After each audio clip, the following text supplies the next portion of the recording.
글로벌리스트다 하는 것은 또 다른 말로 신세계 질서를 추구하는 자, 또 뉴 에이저 이렇게 불리기도 합니다. 지난 시간에 제가 트럼프 중동 평화안 발표는 의미가 있다라고 말을 했습니다. 저는 트럼프 중동 평화안이 어떻게 실제적으로 합의가 이루어질지에 대해서는 알 수가 없어요. 그렇지만 그런 파격적인 발표와 더불어 징조들이 하나님의 예언의 시계가 상당히 빠르게 움직이기 시작했다는 것을 직감할 수 있었습니다. 여러분, 시계를 보시면 시침이 있고 분침이 있고 초침이 있죠. 하나님의 시계도 이처럼 비유한다면 시침이 있어요. 그러니까 10시, 11시, 12시 이렇게 다가오는, 분으로 따지는 게 있어요. 초로 따지는 것이 있는데 이제 드디어 거의 다 왔고 초침이 한 바퀴만 돌면 끝나는 이런 긴박감이 들었습니다. 물론 사도들도 저와 똑같은 긴박감을 가지고 곧 오실 것이니 깨어있어 기도하라, 서로 사랑하라 이렇게 설교를 했습니다. 저도 그런 의미에서 여러분에게 설교를 하는 것입니다. 주님이 오실 날이 가까웠다는 것은 동시에 적그리스도의 등장도 멀지 않았다, 이런 것을 말하는 것입니다. 어쩌면 우리 세대에 그 적그리스도를 목격할지도 모른다는 생각이 들었습니다. 바로 글로벌리스트들이 이렇게 노골적 활동이 활발하게 진행된다는 의미는 그들은 적그리스도의 길을 예비하는 자들이기 때문에 그럴 수도 있다, 이런 생각을 가진 것입니다. 그들은 반유대주의적 특징을 갖는 것이 가장 두드러진 특징입니다. 그러니까 이스라엘에 대한 엄청난 적개심을 깔고 활동하는 것입니다. 성경을 아는 사람들은 왜 그들이 이스라엘에 대한 그런 적개심을 갖는가? 단지 이런 얘기가 아닙니다. 어느 날 팔레스타인에 잘 살고 있던 자들 갑자기 와서 몰아내고 그들을 땅을 차지했다. 그런 것 때문에 지금까지 그렇게 싸웠습니까? 세계 도처에 그러한 불평부당한 일은 수없이 일어났습니다. 그것은 단지 주인이 누구냐 이런 문제가 아니고 바로 그 땅은 하나님께서 점 찍어 놓은 땅이고 또 마귀도 그걸 알기에 그것을 자기가 차지하는 그런 영적인 전쟁 가운데서 일어나는 것이기 때문에 결코 세상적으로 판단할 수 없는 것입니다. 그러므로 우리 중동의 문제나 여러 가지 세상에 일어나는 일 중에서 영적인 부분이 분명히 있어요. 그것은 교회 바깥의 일이니까 나는 상관없어. 왜 그런 정치적인 얘기를 해? 이런 사람들에게 분명히 얘기합니다. 이건 정치가 아니며 이것은 영적인 것이고 영적 싸움이고 또 더욱 마지막 때가 가까웠기 때문에 여러분에게 깨어있으라는 의미에서 설명드린 것입니다. 그래서 반유대주의적 반감은 보편적으로 깔려 있어요. 따라 세상 사람들이 유대인들에 대하여 반감을 갖는 것은 그렇다도 칩니다. 역사도 있죠. 서양사가 대부분이 반유대주의적이었죠. 그런데 교회도 그런 반유대주의적 자세를 취했다 한다면 그건 심각한 것입니다. 그것은 바로 배교했다는 결정적인 증거인 것이기 때문이겠습니다. 성경대로 믿는 교회라면 이스라엘에게 축복을 허락하신 하나님이 그 축복을 거둬들이지 않는 한 우리는 이스라엘을 어떤 이유든지 반감을 갖고 적개심을 가질 필요가 없습니다. 이런 것이 있을 수 있어요. 이스라엘이라는 나라가 대한민국을 사사건건 발목을 잡고 그렇게 했다. 참 못된 사람들이네. 이것은 이유가 있는 것입니다. 근데 전혀 그런 이유도 없는데 남들이 그러니까 나도 참 그래, 그 사람들은 지만 잘났다고 그러네 하면서 계속 적개심을 갖게 되며 또 이것이 성경을 잘못 해석함으로 인하여 그런 적개심을 갖는다면 이것은 영적인 것입니다. 성경에는 결코 이스라엘 백성에 대해서 저주를 퍼부으면 그대로 저주를 받는다는 것이 나와 있고 그것이 결코 취소되지 않았다는 사실에 우리는 조심을 해야 됩니다.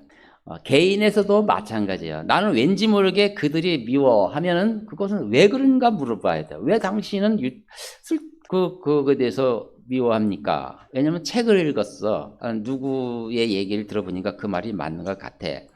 그렇지만 진지하게 생각해봐라. 그 사람이 말이 맞는 건지 성경이 맞는 건지. 이래서 바로 고쳐야 되는 것이 우리의 기본적인 신앙의 자세입니다. 그래서 글로벌리스트들의 가장 큰 특징은 반유대주의라는 사실을 말씀을 드리고 지난 1월 28일 예루살렘에 성전산, 그러니까 템플 마운트죠.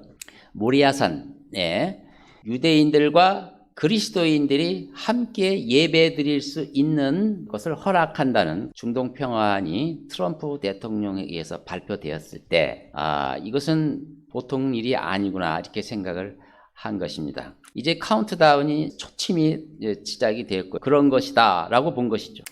그래서 저도 여러분에게 촉구하고 싶은 것은 지역교회 책임자로서 이제는 더 이상 교회 놀이나 하고 서로 다투며 이렇게 시간을 보낼 때가 아니라는 것을 여러분에게 말씀드리고 싶은 것입니다. 정말 언제나 그렇죠. 예수님이 오시니까 오늘 당장 오신다는 마음으로 늘 깨어 있어라 하는 말처럼, 또 이런 일도 겪었으니 당연히 여러분에게 이런 권면을 하는 것입니다.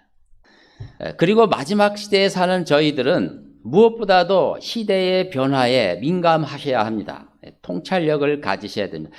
나하고 무슨 상관이 있냐, 이렇게 자꾸 자기 음모를 방기하면 안 돼요. 그리스도인이 성경을 이해했다면 그 이해력으로 세상을 바라보고 세상의 선지자적 역할을 하는 것 또한 자기 역할입니다. 그러므로 시대의 변화에 대한 통찰력을 끊임없이 닦으셔야 합니다. 뿐만 아니라 현 시대 삶에도 충실해야 합니다. 누군가가 내일 종말이 온다 해도 나는 오늘 사과나무를 심겠다 하는 유명한 말을 했습니다. 맞는 말입니다. 당장 주님이 오실 것 같지만 그래도 내가 지금 맡은 일을 충실히 하면서 기다리는 것이 올바른 성경적인 자세인 것처럼, 그리고 순결하게 자신을 살피셔야 되고 믿음을 또한 굳건히 다져야 하며 또 형제 사랑하기를 더욱 힘써야 하는 바로 그런 때라는 것입니다. 그리스나의 오디세이 이야기가 나옵니다. 부하들하고 바다를 항해하는데 누군가 알려주었습니다. 그 근처를 지나가면 바다 요정이 나와서 노래를 부를 것인데 너무너무 아름다운 노래이기 때문에 거기에 빠져버리면 그냥 홀려서 바다에 뛰어들 테니까 거기 듣지 말라고 이런 경고를 받고 지나간다. 오디세이는 도저히 견딜 수가 없어서 부하들을 시켜서 나를 기둥에 묶어달라고, 그래서 묶었답니다. 그래서 그 이야기는 잘 위기를 넘겼다고 나와 있어요. 간단한 얘기입니다. 이 말씀을 드리고 싶은 것은 오늘날 이 글로벌리스트들이 아름다운 노래로 사람들의 정신을 어디로 가게 하니까? 바벨탑 그 정신으로 가게 하는 거죠. 우리는 하나다, 하나가 되자는 노래말들이 무수히 많이 나오는데 유명한 가수들이나 배우들이 그 노래들을 합니다. 거기에는 가창력이 뛰어난 여가수가 아름다운 목소리로 부르고 또 어린아이가 코러스로 받쳐주고, 이래서 그 노래를 듣고 나면 정말 인간들이 이렇게 서로 싸우지 말고 함께 힘을 합쳐서 번영을 이루는 것이야말로 인간으로서 해야 할 최고의 가치가 아니겠나, 이런 생각을 들게 합니다. 바로 그 목소리는 신화에 나오는 그 바다요정 사이렌의 노랫소리와 같다는 것입니다. 거기에 파묻혀서 살게 되면 나는 글로벌리스트의 단일에 가는 것입니다. 그래서 경각심을 여러분은 가지셔야 합니다. 이 내용은 바로 그들이 이제 하나님을 떠나서 자, 우리끼리 모여서 뭔가를 이루자고 모인 자들이 아니겠습니다. 바로 이 글로벌리스트들이 추구하는 그 길이나 여기 기록한 성경의 이 기록은 같은 노선인 것입니다. 이 길은 멸망으로 향하는 길이라고 성경이 말하고 있습니다. 해 아래 새 것이 없습니다. 21세기에는 뭔가 다르다고 생각하지 마십시오. 분명히 오늘도 마귀는 힘을 발휘하며 우리를 미혹하고 있습니다. 본문 6절에 보시면 주께서 말씀하시기를 보라, 백성이 하나요, 그들 모두가 한 언어를 가졌기에 이런 일을 시작하였으니 이제는 아무것도 막을 수가 없을 것이라. 이들이 이제 하나로 됐어요. 언어가 하나니까 마음이 하나가 됐죠. 그래서 그들이 시작한 한 일이 하나님 앞에 부당하다는 것이죠.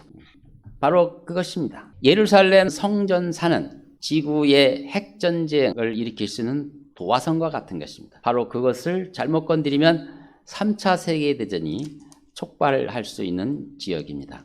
그 작은 동사는 세계의 평화와 안전과 그리고 연합의 열쇠를 쥐고 있는 곳입니다. 얼마나 그것이 중요한 것입니까? 이때 니므롯을 중심으로 한 이 사람들은 자신들이 가진 그 하나님이 주신 그 은사를 가지고 멋진 탑을 쌓겠다고 나온 것입니다. 근데 정작 하나님은 걱정하시고 슬퍼하시는 것입니다.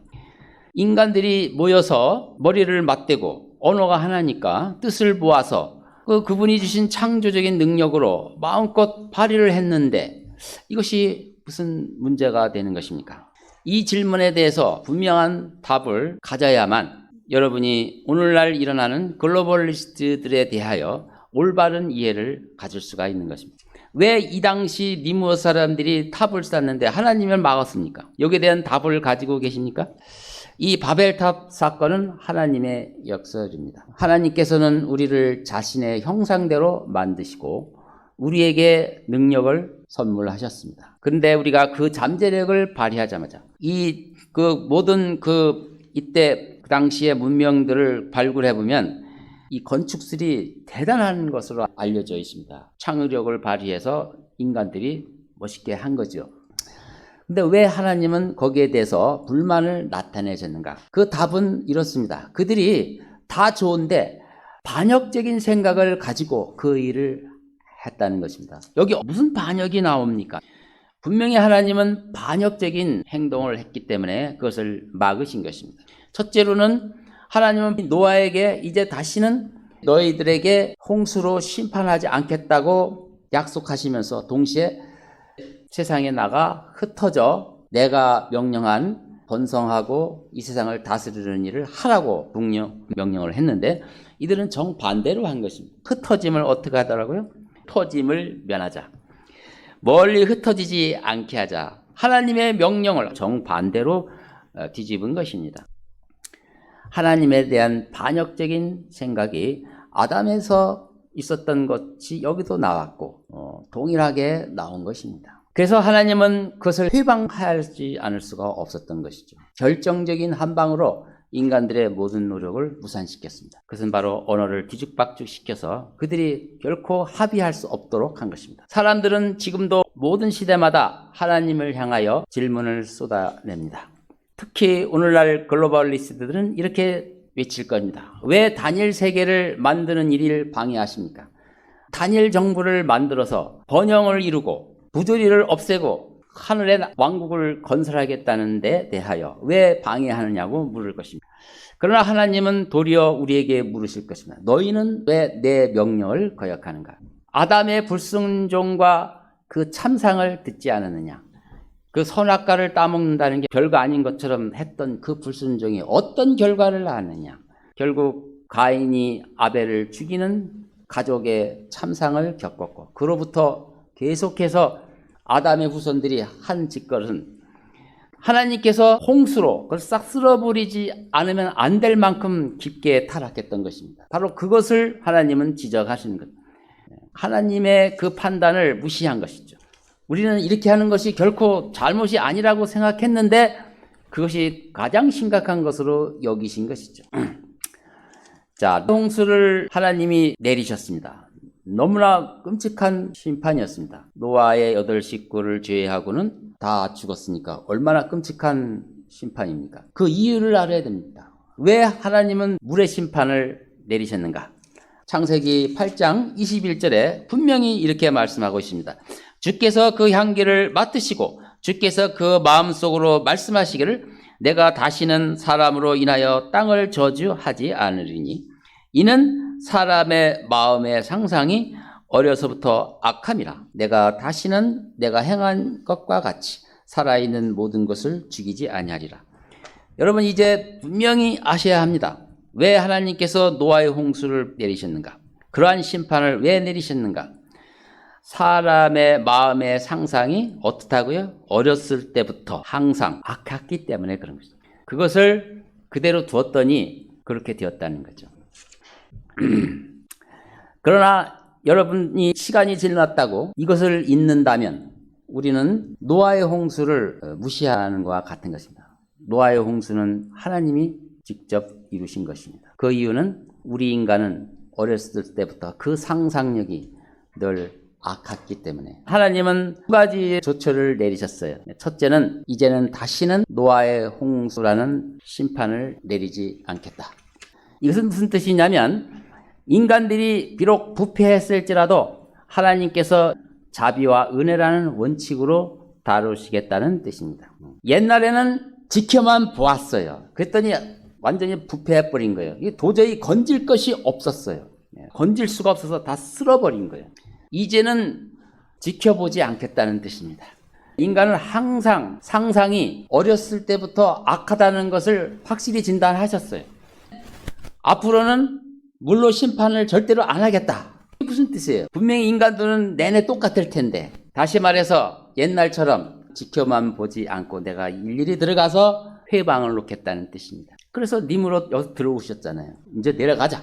그렇게 하지 않으면 인간들이 부패해가지고 다시 또 다른 물로 심판하지 않으면 안 될 만큼 망가뜨려 놓거든요. 그래서 결코 그 극단적인 타락이 다가오지 않도록 늘 하나님이 간섭하시고 나타나시겠다는 거죠. 그것이 바로 노아의 홍수를 통해서 우리에게 주시는 말씀입니다. 이때의 그 니므롯 선들처럼 오늘날 글로벌리스트들은 하나님의 이 두 가지 내용을 다 무시해버리는 거죠. 하나님의 진심에 대해서 그들은 거부를 하는 거죠. 이것이 바로 글로벌리스트들의 노선의 가장 핵심적인 부분입니다. 그들은 인간들이 뭉쳐서 하나가 되어 손에 손잡고 하면 충분히 번영을 누릴 수 있다고, 충분히 행복할 수 있다고 생각했습니다. 이것은 창조주에게 독립선언하는 것과 같은 것입니다. 그것은 성경에 말하기를 이것 가장 치명적인 악이라는 것을 말씀하고 있는 것입니다. 하나님을 배제하는 생각과 그 계획을 가지고 무엇을 한다면 거기서 좋은 것이 나오지 않는다는 거죠. 그래서 하나님은 바벨탑 사건에서 내려오셔서 인간들의 모든 시도들을 다 망가뜨리셨지만 그것은 결코 가혹하게 행동하신 것이 아닙니다. 오히려 인간들에게 그 약속을 지키심으로써 헤아릴 수 없는 사랑을 나타내 보이신 것입니다. 현대 글로벌리스트들은 예수 그리스도의 모든 흔적을 우리 생활 속에서 지울 것을 요구합니다. 이제는 하나님에 대한 이야기 하지 마라. 우리끼리 해도 충분하다. 당신은 이제 필요 없습니다. 이것이 결국 지역교회에 이런 압력으로 들어오는 것입니다. 차별금지법을 통하여 그리스도인을 압박을 하고 있습니다. 또 새 시대에서는 하나님께 오는 방법이 예수만 믿어가지고 되는 것도 아니다. 다른 방법도 얼마든지 있다고 말하며 예수 그리스도의 말씀 그대로, 문자 그대로 믿는 자들을 분열주의자, 세상을 어지럽게 하는 자로 비난하는 것입니다. 바로 그들이 하나님의 말씀을 무시하는 것. 하나님께서는 나라를 경계를 정해서 거기에 책임자를 세우고 운영하도록 그렇게 조치를 취하셨습니다. 이것이 하나님의 뜻입니다. 신명기 32편 8장을 보겠습니다.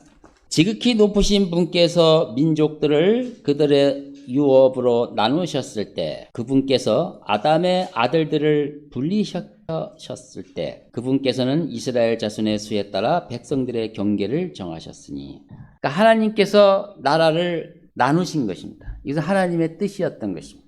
벌써 언어를 혼잡케 하신 것이 바로 그 계획이 들어가 있는 거죠.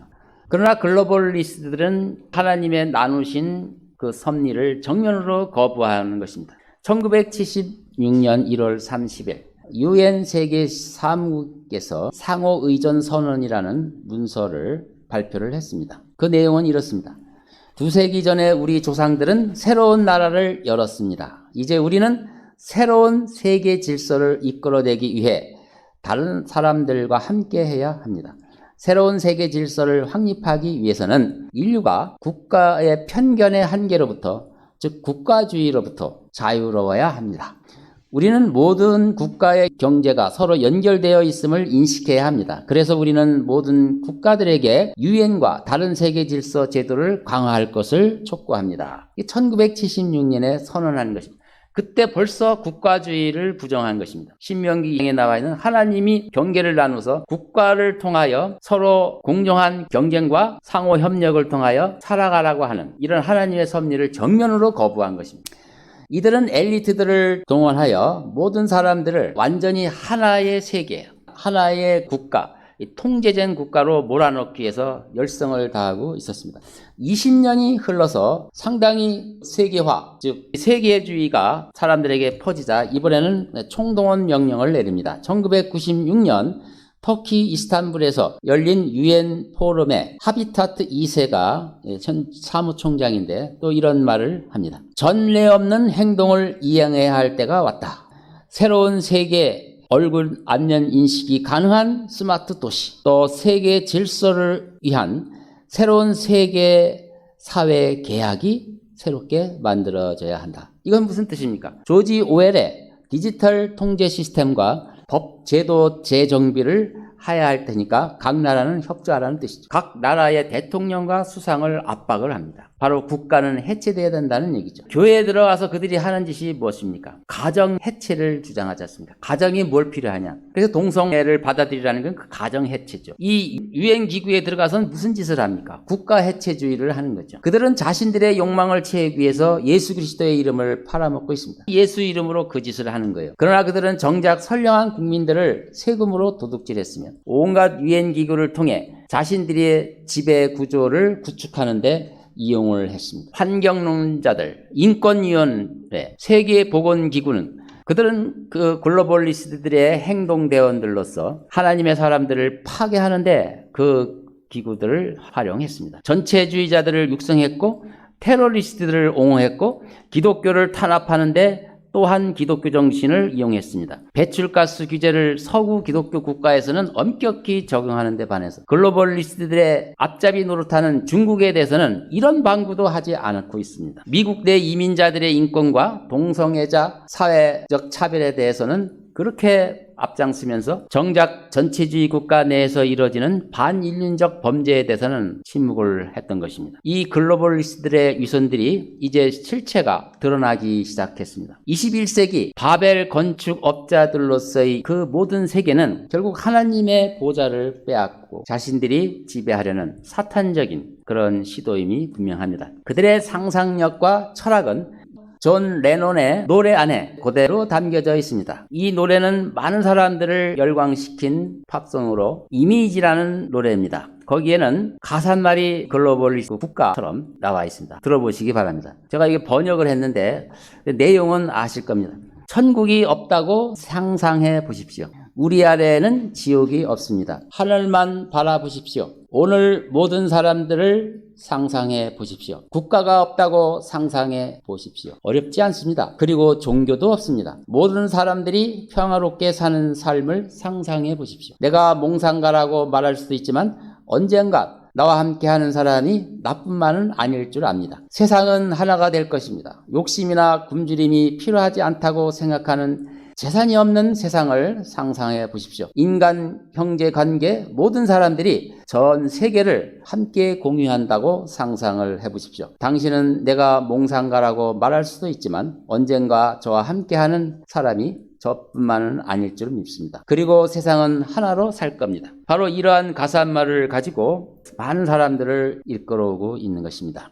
그는 결국 메시아가 오실 왕국을 조롱한 것입니다. 그로 인해 선량한 미국인들은 자신이 사랑하는 예수 그리스도를 세상에 전파할 수 없게 만들었으며 전도도 못하게 했고 교회 풍습마저 마음껏 누리지 못하게 하였습니다. 대신 마귀적인 절기를 강요받았으며 자신들이 애써 일궈놓은 그 땅에 범죄자들을 끌어들이고 은시처로 내어져야만 했었습니다. 70년 동안 일어났던 일입니다. 벌건 대낮에 자기 딸과 아내들이 성폭행을 당했지만 연방정부로부터 보호도받지 못하고 소위 외국 소수민족의 인권이라는 이름으로 인종차별이라는 이름으로 부당한 일을 계속 감당해야만 했던 것입니다. 현실입니다. 글로벌리스트들이 얼만큼 우리 깊숙이 파고들어서 이 세상을 장악하는지를 우리는 분명히 목격을 해야 됩니다. 세계화가 거의 완성 단계에 접어들 즈음 갑자기 국가주의 등장이 나타난 것입니다. 이것은 그동안 세계주의자들에서 억압받았던 신실한 신앙인들에게 재림의 직전에 하나님께서 마지막에 자비를 베풀어 주신 것으로 생각합니다. 이 세계적인 반전의 역사를 여러분이 많이 읽지 못한다면 여러분은 앞으로 글로벌리스트들의 유혹에 어떻게 감당할 수 있겠습니까? 우리는 분별력을 가지고 이 글로벌리스트들이 그냥 순수한 사람들이 아니라는 사실을 여러분 꼭 성경을 통해서 조명하고 그들을 감시해야 합니다. 하나님의 자녀들은 결코 세계주의자들과 함께 할 수가 없습니다. 우리 안에 있는 성령이 결코 그것을 허락하지 않을 것입니다. 그들이 여러분의 삶을 뒤집을 것인데 그 전에 성령께서 막아주실 것입니다. 그쪽에서 가는 길은 멸망으로 가는 길입니다. 니므롯과 그의 후손들이 어떻게 됐습니까? 다 멸망으로 가게 된 건 아닙니까?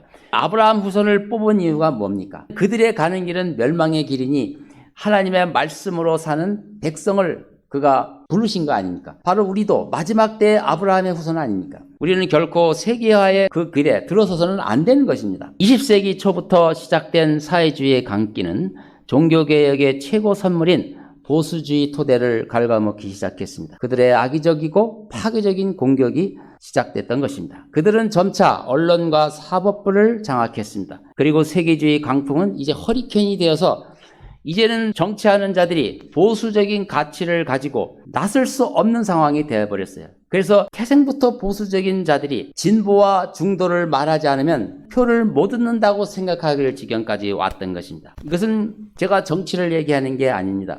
이만큼 글로벌리즘이 세계를 장악하고 있다는 뜻입니다. 저는 피터 로크만 박사가 수십 년 전부터 하는 주석서를 통해서 국제사회주의자에 대한 경고를 많이 하는 것에 대해서 이상하게 생각했습니다. 이 국제사회주의가 뭔데? 읽으면 한 페이지에 두세 번씩 반복이 됩니다. 국제사회주의자들의 이 만행에 대해서 신랄하게 쓴 글을 접했었습니다. 이것이 저에게 실제로 현실로 다가왔던 것입니다. 이 글로벌리스트의 이런 흐름 속에서 저는 사실은 방관한 자였습니다. 결국 러크만 박사가 얘기한 대로 가는구나. 나는 어떻게 되는지 무슨 상관이 있는가. 이렇게 하고 지내왔는데 세계화로 가는 물결에서 갑작스런 사건이 발생했던 것입니다.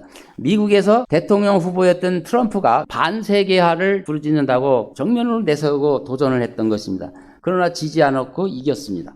놀라운 일이 일어난 거죠. 선거에 패배한 글로벌리스트들은 거의 멘붕에 빠졌고 그 분노는 극에 달았습니다. 트럼프는 반세계화, 다시 말해서 국가주의를 걸고 당선된 자이기 때문에 미국에 있는 그 많은 글로벌리스트들이 그것을 받아들일 수가 없었던 것입니다. 취임되자마자 그는 탄핵 선동에 휘말렸습니다. 이제 3년이 됐는데 결국 하원에서 그를 탄핵을 성공했고 상원에서는 그를 다시 부결을 했습니다. 저는 정치를 얘기하는 게 아닙니다. 이 세상에 일어나는 일이 무엇을 의미하는가를 여러분이 아시라는 거예요. 이것은 글로벌리스트 모든 영역에서 장악을 했다는 뜻입니다. 미국 민주당은 완전히 이성을 잃고 증거도 증인도 없이 하원에서 탄핵을 가결한 것입니다. 그 아름다운 법치 국가가 이런 일을 했던 것입니다. 상원에서는 증인 채택할 것도 없이 그대로 부결을 시켜버렸습니다. 미국은 두 진영이 완전히 남북전쟁처럼 분열이 돼버렸습니다. 이유는 하나입니다. 글로벌리스트에 대한 저항입니다. 트럼프 당선은 국가를 먼저 생각하고 싶어하는 열렬한 반세계주의자들의 말없는 반란이었습니다. 미국에 기생하는 유엔 기구들은 오랜 전부터 중산층 시민들의 삶에 의욕을 꺾어놨던 것입니다. 그래서 이 샤이 보수층 백인 유권자들이 이제 어느 날 가난한 자로 내몰리고 불법 이민자들의 천국이 되어가는 모습을 보고 분노를 했던 것입니다. 멕시코 국경을 통해서 밀려오는 마약과 범죄자들로 인하여 자기들의 삶은 위협을 받았던 것입니다. 그들은 세계주의자들의 그런 위선과 말뿐인 평등주의의 환멸을 느껴서 그것을 반항을 하고 일어났던 것입니다. 그들은 거의 프로테스탄트 후예답습니다. 자, 그러면 왜 갑작스런 이런 반전이 우리에게 나타나는가를 생각해 봐야 합니다. 그러면 하나님이 유턴을 하시겠다는 뜻인가? 그렇지 않습니다. 계속 갈 겁니다. 지난달에 트럼프가 지구의 가장 뜨거운 감자인 제3성전을 언급했던 것입니다. 하나님께서 이스라엘을 이제 모든 세계의 이슈의 중심으로 띄워놓는 것입니다. 이제 분열이 극단으로 치닫는다는 뜻입니다. 이스라엘은 모든 민족들에게 떨리는 잔이라고 말합니다. 이것은 하나님이 하시는 일입니다. 하나님께서 글로벌리스트들의 이 의도를 아시고 온전히 드러내서 하나님께서 온 세상에 곡식단을 묶는 과정을 진행하고 있는 것입니다. 스가랴서 12장 1절 3절에는 바로 오늘날 일어나는 이 일이 이미 수천 년 전에 예언되어 있습니다. 살펴보겠습니다. 3절까지 같이 읽읍시다. 시작. 이스라엘을 향한 주의 말씀에 엄중함이라. 하늘들을 펼치고 땅에 기초를 놓으며 사람 안에 사람의 영을 형성하는 주가 말하노라. 보라, 사람들이 유다와 예루살렘을 포위할 때 내가 예루살렘을 주위의 모든 백성에게 떨리는 잔이 되게 하리라. 그날에 내가 예루살렘을 모든 백성에게 무거운 돌이 되게 하리라. 비록 세상의 모든 백성이 그것을 치려고 함께 모일지라도 그 돌을 드는 자들은 모두 산산이 부서지리라. BC 487년에 예언한 이 예언이 지금 눈앞에 전개되고 있는 것입니다. 왜 하나님께서 트럼프를 통해서 이스라엘을 띄워줍니까? 바로 이제는 마지막 때가 가까웠다는 뜻입니다. 여기에 잠깐 하나님께서 은혜를 베푸신 것입니다. 도저히 예언적으로는 있을 수 없던 일이 세계화로 가고 적그리스도를 예비하는 길로 가던 그 큰 흐름이 갑자기 바뀐 것입니다. 그것은 그동안 기독교적 정신을 가지고 고통을 당했던 사람들에게 하나님께서 은혜를 베푸신 것입니다. 또한 사람들에게 글로벌리스트의 민낯을 알게 하사 하나님의 노선으로 오라고 초청하는 메시지인 것입니다. 니무롯이 있는 그때에도 하나님께서 언어를 혼잡게 하고 사람들에게 메시지를 던졌지만 거기서 얼마나 왔습니까? 메시지는 던지지만 오는 사람은 별로 없는 겁니다. 그러나 우리 교회에 있는 사람마저도 거기서 휩쓸리면 안 되는 거겠죠. 그래서 우리는 거기에서 하나님의 은혜를 발견하고 감사하며 마지막 그날을 기다리는 것입니다. 자, 마지막에 하나님은 어떻게 대답하십니까?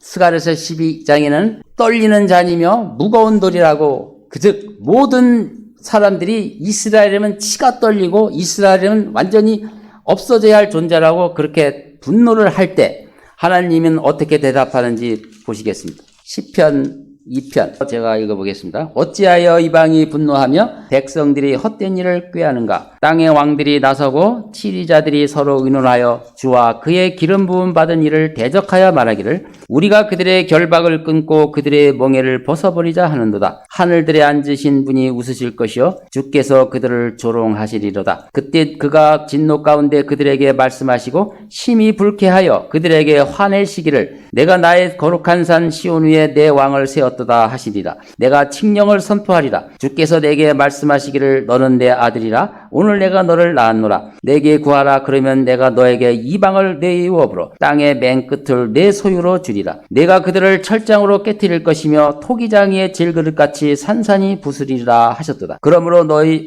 왕들아 이제 현명해지라. 너희 땅의 재판관들아 교훈을 받을지어다.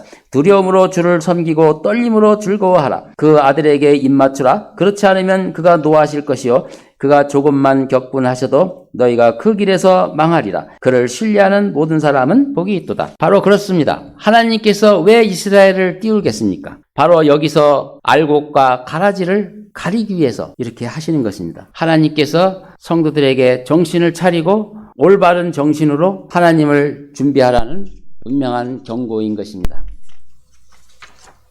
이 시점에서 우리가 언제 휴거를 할 것인가에 대한 것입니다. 아무도 모릅니다. 제3성전이 세워질 직후일지 직전일지 모릅니다. 그렇지만 분명한 것은 매우 가까운 때에 일어난다는 사실입니다. 따라서 제3성전에 대해서 주목을 하는 것은 마지막 때 신약 성도들이 해야 할 일인 것입니다. 이 시점에서 여러분에게 권면하고 싶은 것은 한 가지밖에 없습니다. 지금까지 하신 그대로 기본에 충실하면 됩니다. 주께서 명령하신 것을 신실하게 따르시고 교회 안에서 해야 할 명령들을 신실하게 준행하십시오. 무엇보다도 형제들과 사이좋게 지내시기 바랍니다. 더 이상 미워하지 마시고 다투지 마십시오. 그럴 시간이 없는 것입니다. 곧 그리스도 심판석에서 여러분이 서야 할 날이 얼마 남지 않았습니다. 세상을 향해서는 이렇게 하시면 됩니다.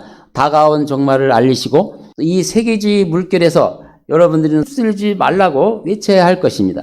그리고 예수 그리스도 안으로 들어와서 성경대로 믿는 신앙을 가지라고 열심히 하시기 바랍니다. 이렇게 하면 어떤 일이 일어나더라도 우리는 반석 위에서 하나님과 동행할 수가 있는 것입니다. 말씀을 마치겠습니다. 오늘 주신 말씀을 통해서 여러분들이 이제 마지막 때가 가까웠다는 것을 감지하시고 정신을 차리시고 더욱 깨어서 기도하시고 또 성경도 읽으시고 또 많은 착한 일도 하시기 바랍니다.